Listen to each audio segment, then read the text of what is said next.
would love to take this character in every different direction. I think she certainly encounters her fair share of the Marvel Universe. It's nice to be able to play a superheroine who has a past. You know, she obviously has been around for over, 40 years.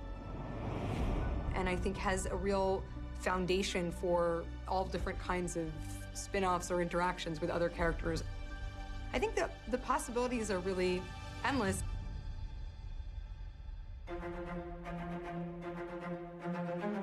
In Iron Man 2, the part that appealed to me most about her was her dedication and just her intelligence. I think you need smart people in a movie like that. There's too much up for grabs. There's too many things that change, and you need somebody who's going to be a steward of their character. Cordon off all access to the track and clear the airspace from here to Nice. We got it? Here we go. Ding. Okay. Scarlett was just a dream, you know. She's so game, and she had a really good time doing it. On my own secret weapon. Unlike some of us older curmudgeons, there's very little you can do to get under her skin. She's just consummately professional. I love playing this character. When we first met Natasha in Iron Man 2, she was Natalie, and you got to see her kind of undercover work, and it wasn't until the end of that film the true identity was revealed as an agent of S.H.I.E.L.D. You are mind-blowingly duplicitous. How do you do it? You just tear things out. You're a triple imposter. I've never seen anything like it. Is there anything real about you? Do you even speak Latin? Felecis sunt rerum species. Which means, wait, what?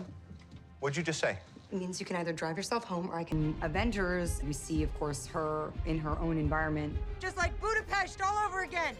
You and I remember Budapest very differently. We get to see a little bit more of who she is, a little bit of her history, of her kind of shady past. I got red in my ledger. I'd like to wipe it out. Can you wipe out that much red? Dreykov's daughter, Sao Paulo, the hospital fire. Your ledger is dripping. It's gushing red. You pretend to be separate, to have your own code. Something that makes up for the horrors. But they are part of you, and they will never go away. With the second cap, the character starts to question her own identity, question her own choices.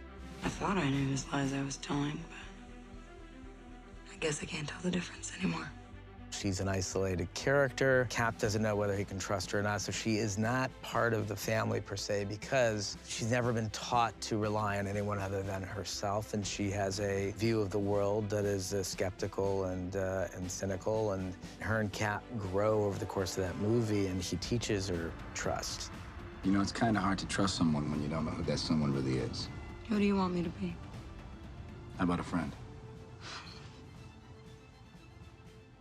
Well, there's a chance you might be in the wrong business, Rogers. Avengers 2, she really, allowed herself to want things and to envision a life for herself outside of things that have kind of fallen upon her. I have no place in the world. Exactly. And you realize how strong she was to have come out the other side and to be a part of this very heroic team.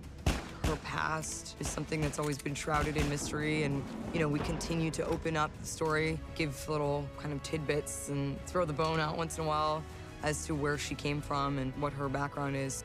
I had this dream, the kind that seems normal at the time. But when you wake... What did you dream? That I was an Avenger.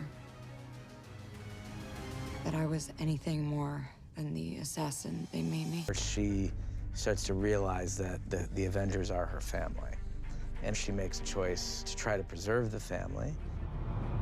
We have made some very public mistakes.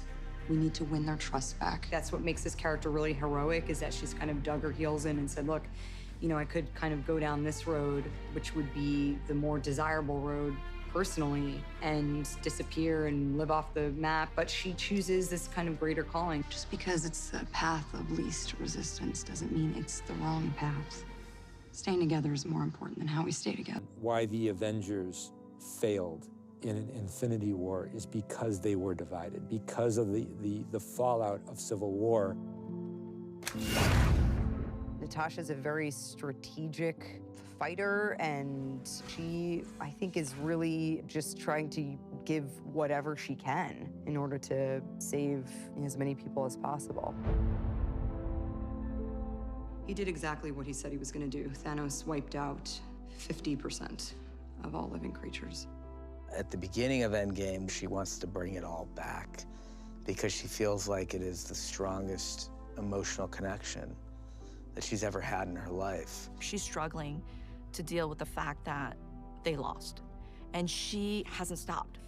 5 years later, she's still fighting to figure out how to fix this problem, and she hasn't let go. She has to do everything in her power to undo what Thanos did. She's presented with a choice, which is to give her own life to bring everyone else back, and she does it, which is the single most heroic moment in the history of the Marvel Universe.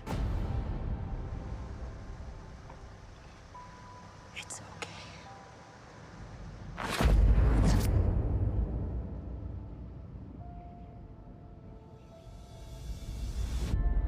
I actually think that in some weird, and it is a very emotional thing, but some weird, twisted up, fateful way, this character who, you know, has searched her whole life for a purpose actually finds her purpose. And it's like this amazing, super emotional, beautiful thing.